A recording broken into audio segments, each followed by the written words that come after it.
시작부터 전운이 감돕니다. 곧 있을 수강 신청에 한 학기에 학점이 달려 있습니다. 놀고 그래. 안 된다 생각해 그냥 그거. 맞아. 수많은 경쟁자를 물리치고 지금 마케팅 몇 대 몇일까? 원하는 과목을 수강하려면 3.7 0.1초라도 빨리 접속해야 합니다. 살려주세요. 한 번만 듣고 승부가 갈리는 건 순간입니다. 싶으면 찾아가지. 야, 손에 땀나. 진짜 일찍 가자. 8, 7, 6, 4, 3, 2, 1, 0.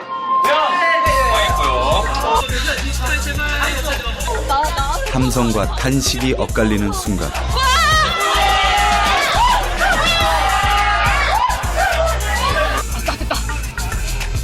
망했다.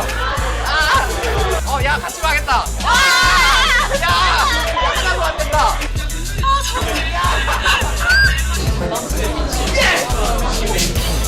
전공이랑 교양 두 개 다 놓쳐서 지금 시간표를 다시 짜야 될 것 같아요. 큰일 났어 지금 약간 멘붕이네요 지금. 제발. 네. 안돼 망했다. 제발. 저희 한 학기를 결정하는 중요한 순간인데, 근데 이런 식으로 수강 신청을 하다 보니까 도박 같다는 느낌을 없잖아 받게 되네요. 솔직히 기분 더럽죠. 고등학교 졸업하면 친구랑 경쟁하면서 별로 안 좋은 감정 쌓는 거 끝날 줄 알았는데 대학교 오니까 오히려 더 이런 머리 싸움 하게 돼서 기분이 좋진 않네요. 근데 어쩌겠어요. 시스템상에 저희는 그냥 하나의 장기말에 불과한데 따라야죠. 자신의 전공 외에 다른 전공을 선택할 수 있는 복수 전공은 가뜩이나 열띤 경쟁을 더 가열시킵니다. 복수 전공을 신청을 하잖아요. 거의 한 98, 90%는 다 경제 경영을 쓴대요. 경영 주전공생을 대상으로 한 강의를 따로 개설해야 되는 게 아니냐 막 이런 소리 되게 많이 나오고 복전 제한해야 되는 거 아니냐 이런 소리 되게 많이 나와야 학기 초반에. 탁과생에 대한 거부감이 거기서 제일 크게 나오는 것 같아요. 내가 수강 신청해야 되는 졸업하려고 내가 다 이렇게 쫙 짜놨는데 이 교수님 수업을 꼭 듣고 졸업하고 싶은데 밀려서 안 됐다 이러면은 정말 억울하죠. 만약에 탁과생들이 많이 안 왔으면 내가 들어갈 수 있었는데. 경제와 경영의 복수 전공이 쏠리는 이유는 취업에 유리하기 때문입니다. 복수 전공을 하는 학생들은 인문대가 가장 많습니다.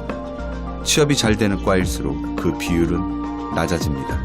어떤 사람이 역시 사회학과지, 사회과학부는 사회학과지 이런 얘기를 하면 옆에서 왜 그래 다 같이 굶어 죽는 사람들끼리 이런 식으로 얘기를 한단 말이에요.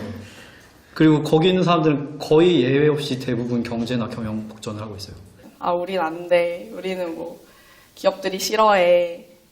우리는 돌 던지는 애래. 이렇게 막 자기 비하를 많이 하고 실제로도 취업이 잘 안 되는 편이기도 하고. 집안 어른들이 그러시는 거예요. 야, 남자가 그래도 좀 돈 좀 벌고 하려면 그래도 좀 사회적에서 돈 좀 벌고 좀 성공하려면 그래도 경영학과를 나오는 게 낫지 않느냐. 경영되면 좀 다르게 보는 게 있고 그냥 소위 애들이 말하는 갓경영 막 갓 붙이는 거 있잖아요. 뭐 갓경영이다. 장학금이랑 교환학생 이런 것들이 전부 다 경영대생만을 위한 그런 것들이 따로 있거든요.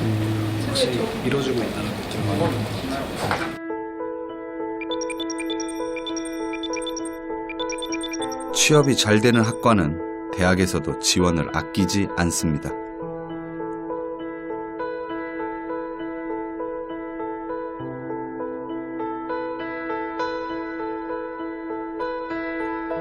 강의실 들어가도 일단 의자가 다르고 책상이 다르고 그래서 와 좀 멋있다 처음엔 들었죠. 근데 그 우스갯소리로 저희 동기들이 하는 말이 야 저기 경영대 건물 가보면 휴지가 엠보싱이더라, 비데가 있더라, 라운지가 끝내주게 멋있더라 이러는 거예요. 그래서 딱 그때 생각이 나더라고요. 나 고등학교 때랑 좀 비슷한 것 같은데. 그러니까 좀 학교에서 그러니까 학교나 뭐 여러 기업들에서 밀어주는 학과고 하니까 또 근데 저희 과는 또 상대적으로 관심을 좀 덜 받는 학과다 보니까 그런 식으로 좀 미묘한 차등대우랄까요?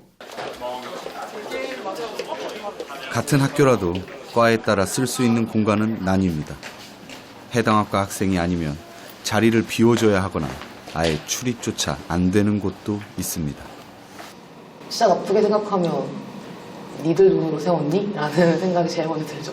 정말 신생과고 그 전에 학우분들이 냈던 돈이나 어떤 기부금이나 지원금으로 세운 건물인데 이게 왜 그 사람들한테 국한돼서 써야 되는 거지? 돈은 우리 모두한테 받았는데 왜 이 친구들한테만 쓰는 거지? 라는 생각이 들죠. 그게 절대 뭐라 해야 되지?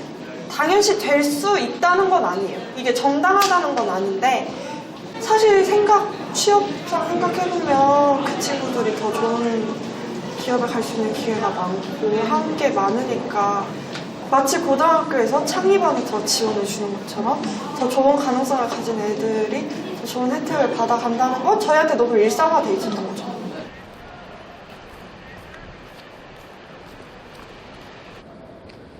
취업이 잘 되는 과는 대학 내에서도 서열이 높은 학과에 속합니다. 성적이 우수한 학생들이 모여들기 때문입니다. 현우는 남들이 부러워한다는 경영학과 학생입니다. 하지만 자신을 경영학과라고 소개하는 일은 아직 낯설기만 합니다. 맞아. 이 문제에 대한 얘기를 한번 해볼까? 다른 과에서 경영학과로 옮긴 전과생이기 때문입니다. 일단 경영학과긴 하니까 막 경영인의 밤 막 이런 거 있잖아요. 그런 거 보면은 못 가죠. 당연히 못 가죠. 아는 사람들도 없고 살짝 소외감 같은 거 느꼈었죠. 말할 사람 있었으면 좋겠다 그런 생각도 하고. 얘는 그 경영대가 아니라 일문과다라고 하나? 그러니까 어떻게 보면은 뭔가 거저먹고 들어온 애다 그런 생각도 할 수도 있고 선배분들 중에 대놓고 그렇게 말씀을 하시는 분 있더라고요. 니 꿀 빨았네 그러면서 막 그래가지고 되게 예 그래요 그러면서 되게 그냥 웃으면서 넘겼는데 들었을 때는 그렇게 기분이 썩 좋지 않았죠. 일본 문화학과에서 경영학과로 전과를 한 건 현우의 의지가 아니었습니다. 입학 후 1년도 안 돼서 과가 사라진다는 통보를 받았을 뿐입니다. 취업률이 낮은 비인기 학과에 어쩌면 예정된 결말인지도 모릅니다. 최근 4년간 대학에서 사라진 학과는 인문 계열이 가장 많습니다. 취업이 잘 되는 상경 계열은 오히려 과가 늘어 대학생 7명 중 1명이 상경대 학생일 정도입니다. 서강대학교 일문과라고 얘기하는 거랑 서강대학교 경영학과라고 얘기하는 거랑 사람들 인식 자체가 다르거든요. 그래서 일문과 나왔으면 그러는데 뭐 경영학과 나와서 진짜 막 공부도 잘했고 막 고등학교 때 열심히 했네 막 그런 얘기도 하고 일문과 하면 그런 얘기 거의 안 나오거든요. 지금은 비록 경영학과 소속이지만 입학할 때부터 같은 과가 아닌 이상 넘기 힘든 선도 있습니다. 족보고 하는 게 진짜 힘들었어요. 아무리 찾아도 없는 거예요. 다른 사람들은 다 갖고 있는데 그래가지고 어떻게 모르는 사람한테 가가지고 대뜸 가서 족보 달라고 하고 얘기도 못하고.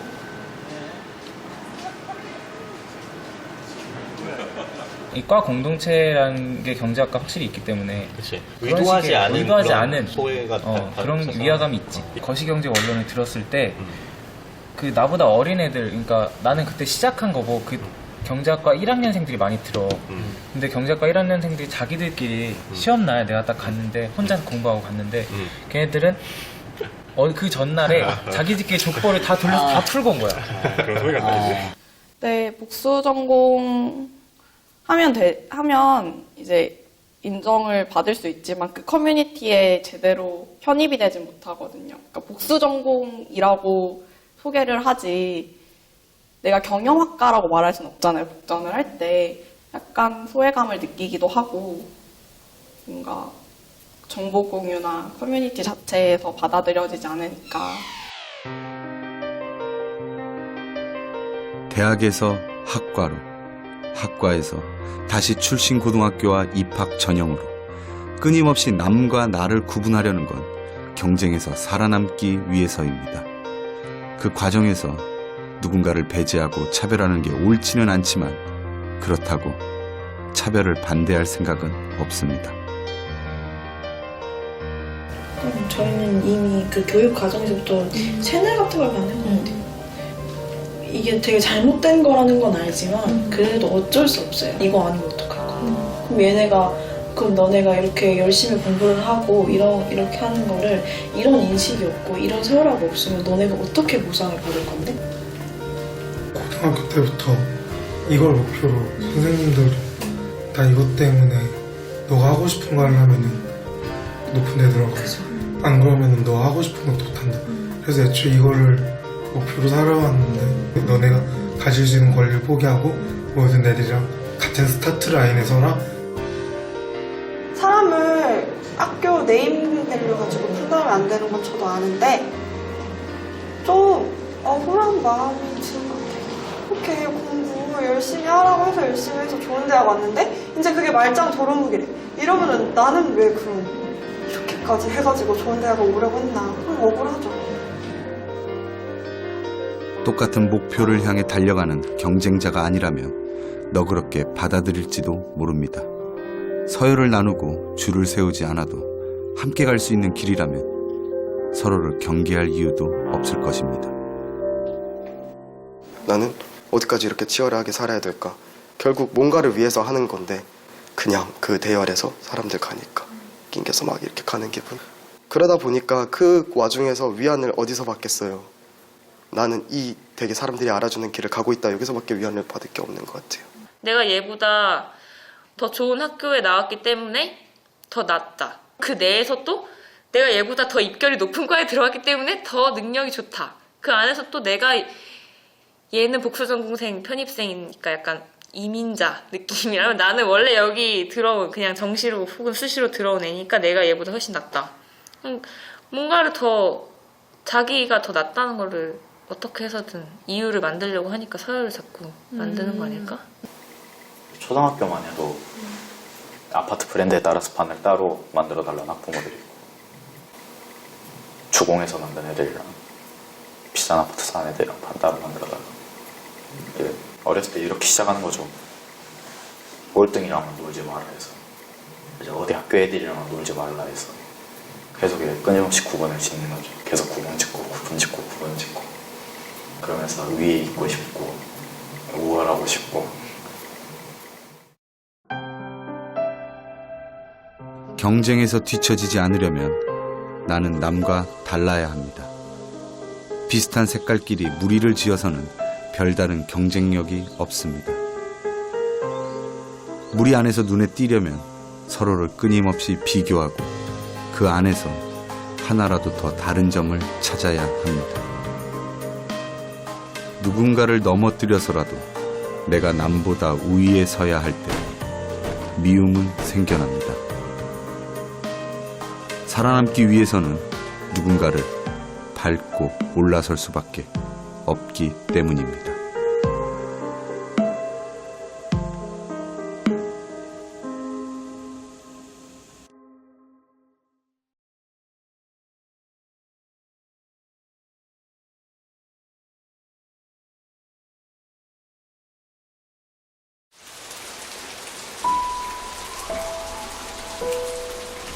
사람들 틈에서 외롭지 않고 잿빛 도시가 익숙해져요. 별평 남지 나의 집이 아늑한걸요.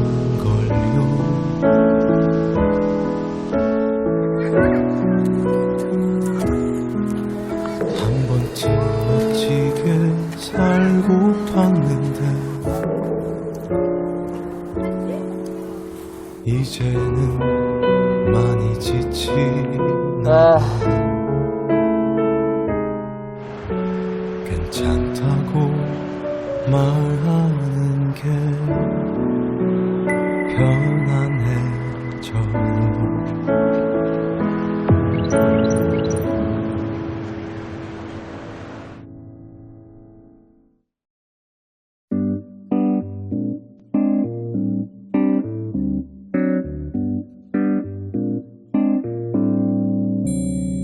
어제 만난 친구가 그런 말을 했어.